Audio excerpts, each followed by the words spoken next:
Notice is hereby given that the Board of Selectmen of Somers, Connecticut will hold a public hearing and a meeting on Thursday, March the 7th, 2019 at 6 p.m.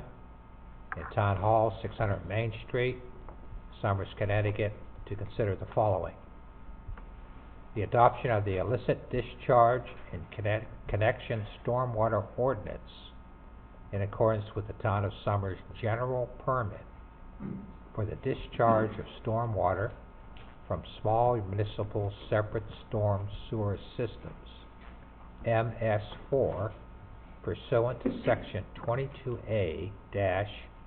22A-430B of the Connecticut General Statutes. A copy of the proposed ordinance can be found on the town's website. Todd?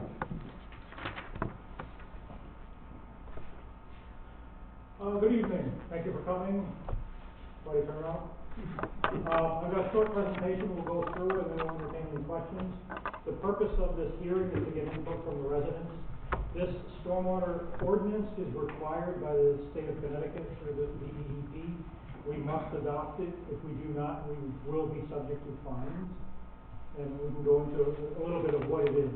The stormwater ordinance specifically is talking about illicit discharges. An illicit discharge is anything that is not regular stormwater runoff or uncontaminated groundwater. Car oil, runoff from washing your car, greases, soaps, things like that is what they're trying to get away from. But the purpose of the ordinance is so that all of those contaminations don't end up in our waterways, in our water bodies, and in our groundwater. The real push for Somers, I think, because we're an agricultural community, is really to use best practices, cleaning, making sure if you're doing agricultural work that you're using best practices for any kind of disturbing soil, making sure your runoff isn't going directly into the water body. The idea of this is to keep it from going into our water bodies.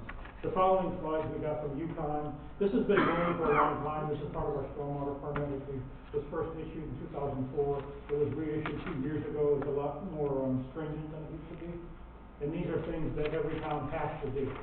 We don't have a choice about it. We have a little bit of leeway in how we do it, but we have to comply. If we don't, they will fine us. In 2010, the town of Somers was fined by DEP for not complying with this ordinance, and we've been kind of catching up since then. What's an illicit discharge? That's an illicit discharge. Turning the river red is an illicit discharge. There's some chemical that's causing that. What is the point of illicit discharge detection and elimination? Is to identify, remove, and prevent non-stormwater discharge. Paints, chemicals, oils, anything like that we want to keep out of our water body. That's the purpose of this. Again, what's an illicit discharge? Unpermitted discharge that does not consist entirely of stormwater or uncontaminated groundwater, can be consistent or intermittent. It's either direct or indirect. Direct being piped directly into a water body. Indirect could be runoff from land or what have you, driveways. Dumping your oil into a catch basin is a bad idea and shouldn't be done. What's not an illicit discharge? There are exceptions in this. Firefighting, structure fires or emergency, footing drains, sump pump flows from around your footings and your residences that are groundwater or clean stormwater, uncontaminated groundwater, lawn watering, runoff, any normal practices, street washing, and natural flows in water bodies. Like I said, we are mandated to do this. It's not something we went looking for.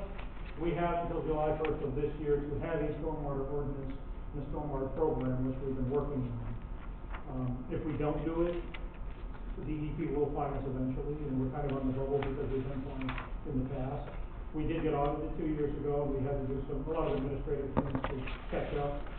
They will be auditing every time again. So they're very serious about it, and we have to do it. There's not a lot of leeway in this. So, what this means is this ordinance would give us more legal authority to intervene. And the way it really works in Somers, it's like all of our ordinances, really, someone complains, someone calls land use and says, hey, there's something going on. So some staff member would go out and look at it, and if there's evidence of an illicit discharge, we would trace it up towards its source. When we find its source, 90% of the time, it's just education. And whatever you're doing that's causing this illicit discharge, how can you change your process so that it's not having an effect on our water bodies anymore? That is what we anticipate in summers, the vast majority, if not all of the time. And frankly, we don't expect this to be something that comes up a lot, like most of our ordinances, but it is something that we need to have. This ordinance as written, we had a consultant plus another come in, and they used the model ordinance from Yukon that DEP had provided, and kind of tweaked it a little bit for the town of Summers. It's another ordinance that we'll have on the books and gives us the legal authority to enter land and to trace the source of a illicit discharge if that ever comes up. And in extraordinarily rare cases in Summers' case, we have the teeth in this ordinance to essentially go after landowners if they're belligerent about not trying to comply with it. It all comes down to best practices and what is your intent in trying to keep our waters clean. Because everything in Summers essentially goes to the Scannick, which runs into the Connecticut River, which goes into Long Island Sound. All of those water bodies, including the Scannick, are impaired. They're listed as impaired water bodies by the state and the federal government. And all of these regulations, as much as I sometimes don't like dealing with DEP, I understand that they're not the ones that start them. It starts at the federal level. This is all part of the Clean Water Act that started in the 1970s and comes down through the EPA to the states, and the states then have to decide how they're going to deal with it. And every state follows approximately the same path, but ultimately every locality has to deal with these issues. That's what we're talking about tonight. It's a stormwater ordinance. It's about 8.5 pages long. It's modeled on the state stormwater ordinance, which most towns have adopted or are in the process of adopting. And I think I've given everybody a handout of the presentation as well as some do's and don'ts when it comes to illicit discharge. That's really all I have. Are there any questions? Ask for more information.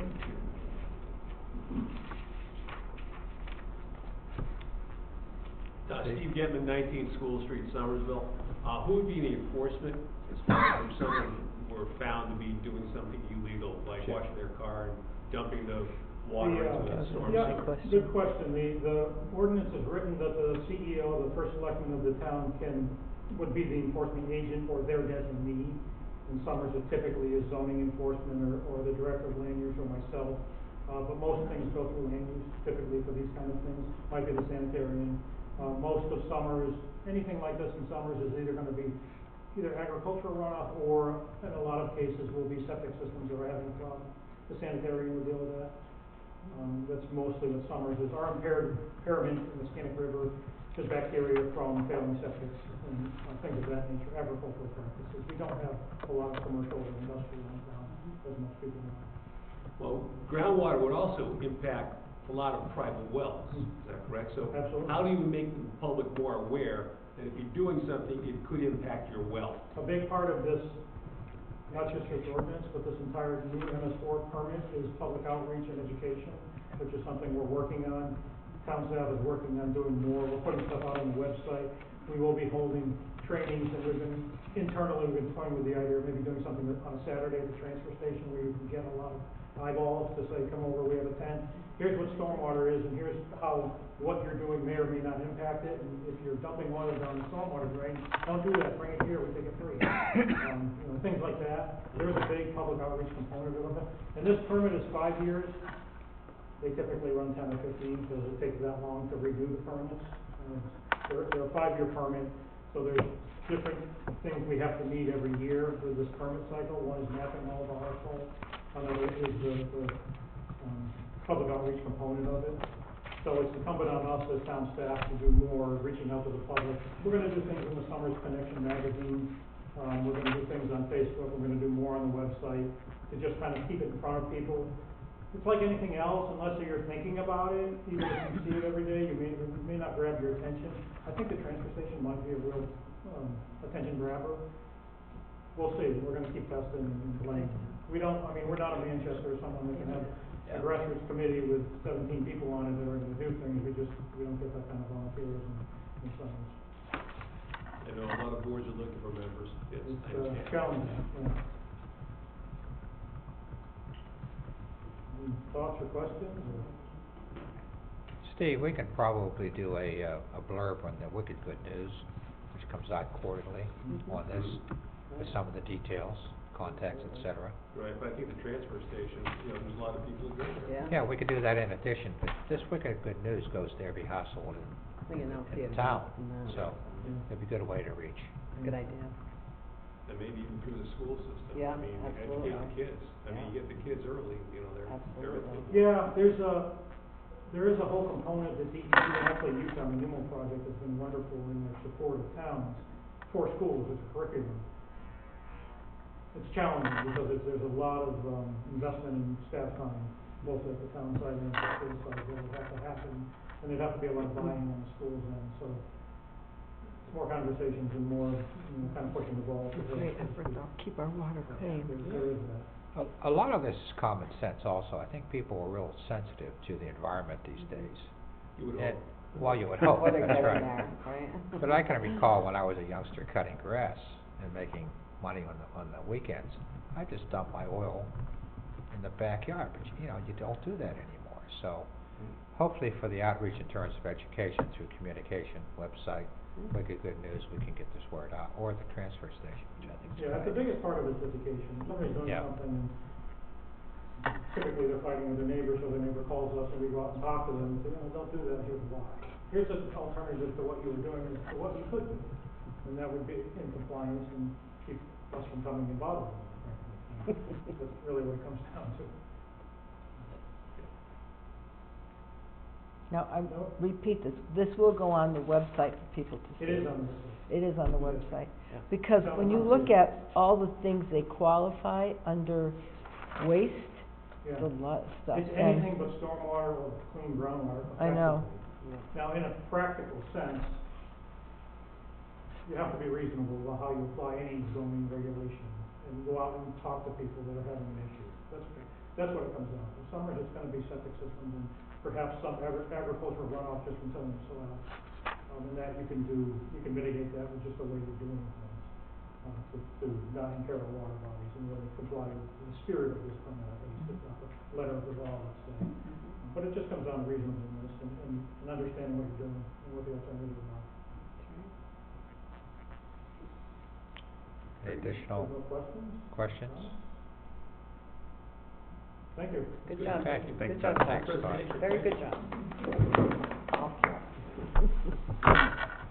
Okay, we're gonna move into the, We gotta vote I don't have to vote on the ordinance, do we? what's that? Vote on the ordinance? In our regular meeting, You probably. do it in our regular Oh, is meeting. that So what we'll I'm add sorry. it, we'll add it as an Okay. agenda item Yeah. number 4. Oh, I just, I did, I did. Yeah, you gotta close the public hearing and then Okay. start the meeting too. Okay. So, Okay, we're gonna close the public, hearing Okay, I'm and just move gonna, into the give me 1 second. Board of Selectmen. Or do you have to restart the? Yeah, 'cause so it's 2 different, Oh, Frank, can you go on wow, do I get paid and- for 2 meetings? Go on and what? And, wait a minute, this isn't doing anything. don't you love technology? Yeah. Well, sometimes it just kinda. I just don't like the cell phone calls I'm It's not letting getting. me stop it. Don't answer Is it gray screen? I don't answer unless I know Close that it is. window and reopen the app. Don't even answer. Okay. That's what it does to me all If the you time. answer it, you're back on They're their gonna come open. calling Okay. list. And then- That never happens. If it's important, they'll leave you. I sent Chris Roger about that, it the other got day. it. All right.